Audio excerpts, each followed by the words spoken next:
지금 워싱턴에서 나온 문서 하나 때문에 전 세계가 그야말로 난리가 났습니다. 이건 그냥 평범한 보고서가 아니에요. 지난 70년간 유지되어 온 세계 질서를 통째로 뒤엎는 미국의 완전히 새로운 플레이북이라고 할 수 있습니다. 오늘 이 충격적인 내용들을 하나하나 같이 짚어보겠습니다. 시작부터 엄청나죠? 전 영국 국가안보보좌관의 이 한마디가 절대 과장이 아닙니다. 70년이나 된 이 세계를 떠받치던 기동이 그냥 흔들리는 수준이 아니라 지금 뿌리채 뽑히려 하고 있다. 바로 이 얘기거든요. 자, 그럼 첫 번째 장부터 한번 볼까요? 아니, 고작 33페이지짜리 문서에 대체 뭐가 쓰여 있길래 이렇게 다들 긴장하는 걸까요? 자, 이 표를 보시면 그냥 한눈에 딱 들어옵니다. 왼쪽이 우리가 알던 세상이죠. 규칙도 있고 서로 협력도 하고. 그런데 오른쪽을 한번 보세요. 이건 완전히 다른 세상이에요. 힘이 곧 법이고 무조건 미국이 먼저고 심지어 어제까지 동맹이었던 나라가 오늘은 문제가 되어버리는 그런 낯선 세상의 설계도 같은 겁니다. 그렇다면 이 모든 변화의 한가운데에는 도대체 어떤 생각이 깔려 있는 걸까요?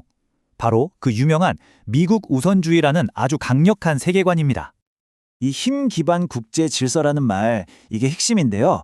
이게 쉽게 말해서 뭐냐면요. 동네 규칙을 다 같이 모여서 정하는 게 아니라 그냥 동네에서 제일 힘센 형이 나타나서 야, 이제부터 내 말이 법이야! 이렇게 선언하는 거랑 똑같아요. 기존에 있던 약속, 규범 다 필요 없는 거죠. 자, 이 새로운 원칙, 속을 들여다보면 아주 간단합니다. 그냥 기존 규칙은 됐고 우리 미국 이익만 챙기겠다 이거예요. 근데 여기서 진짜 재밌는 게 뭔지 아세요? 이 문서 내용이 앞뒤가 좀 안 맞아요. 그래서 분석가들이 뭐라고 하냐면 이거 꼭 여러 사람이 돌아가면서 쓴 소설 같다고 꼬집을 정도라니까요. 자, 이제부터가 이 문서에서 가장 충격적이고 또 가장 논란이 많은 부분입니다. 바로 수십 년 동안 형제처럼 지내온 유럽동맹을 어떻게 보고 있느냐, 이 문제거든요. 문명적 쇠퇴. 여러분, 이 단어 정말 충격적이지 않나요? 아니, 수십 년간 같이 피를 흘렸던 동명한테 쓸 수 있는 말이라고는 도저히 믿기지가 않죠. 이건 파트너를 보는 게 아니라 거의 재기가 불가능한 환자를 내려다보는 듯한 그런 시선이에요. 이 변화를 좀 보세요. 진짜 기가 막힙니다. 어제까지만 해도 민주주의의 보루다, 우리의 핵심 파트너다 이랬던 유럽이요. 하루아침에 문명적으로 쇠퇴하고 있어서 미국이 직접 나서서 궤도를 수정해줘야 하는 그런 미숙한 존재로 그냥 뚝 떨어진 겁니다. 문서가 아주 조목조목 유럽의 문제점을 지적하는데요. 표현의 자유도 없고 이민 문제에는 너무 물러터졌고 그래서 결국 문화적으로 사라질 위기다 이런 얘기예요. 그런데 여기서 제일 놀라운 대목이 나옵니다. 바로 기존의 유럽 주류 정치인들 대신에 소위 애국적이라고 불리는 극우 정당들을 칭찬하고 편을 든다는 점이에요. 이건 사실상 동맹국 내정에 직접 개입하겠다는 신호나 다름없어서 굉장히 위험한 발상인 거죠. 자, 이렇게 세상을 보는 눈이 바뀌니까 당연히 미국의 우선순위 지도도 완전히 새로 그려질 수밖에 없겠죠. 말 그대로 친구와 적의 목록이 바뀌고 있는 겁니다. 가장 눈에 띄는 변화, 바로 러시아에 대한 태도입니다. 더 이상 위협이라고 콕 집어 말하지 않아요. 오히려 관계를 안정시키는 게 새로운 목표래요. 이야, 이건 크렘린궁에서 정말 두 손 들고 환영할 만한 소식이죠.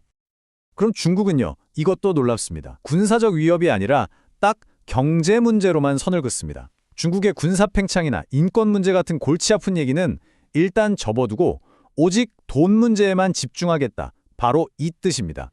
자, 그럼 러시아도 아니고 중국도 아니면 미국의 새로운 최우선 순위는 대체 어딜까요?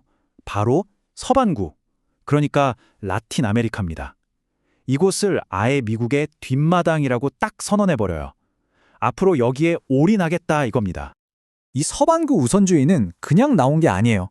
이게 19세기에 있었던 멀로 독트린의 부활이라고들 하거든요.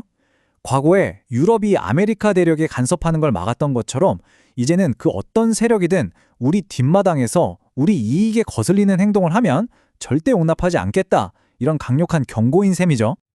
자, 그럼 이렇게 거대한 전략 변화가 현실에서는 어떤 파장을 낳고 있을까요? 특히 가장 당황스러울 이 동맹국들은 이 상황을 대체 어떻게 받아들이고 있을까요? 결국 모든 질문은 딱 하나로 모아집니다. 유럽은 과연 예전처럼 미국의 안보 우산에 믿을 수 있을까? 이건 나토 동맹의 존재 이유 자체를 흔드는 아주 근본적인 질문이죠. 공식적인 발언과 차가운 현실, 그 차이가 바로 이겁니다. 나토 사령관 같은 사람들은 미국의 약속은 굳건합니다 라고 말은 하죠. 하지만 전문가들은 냉정하게 묻습니다.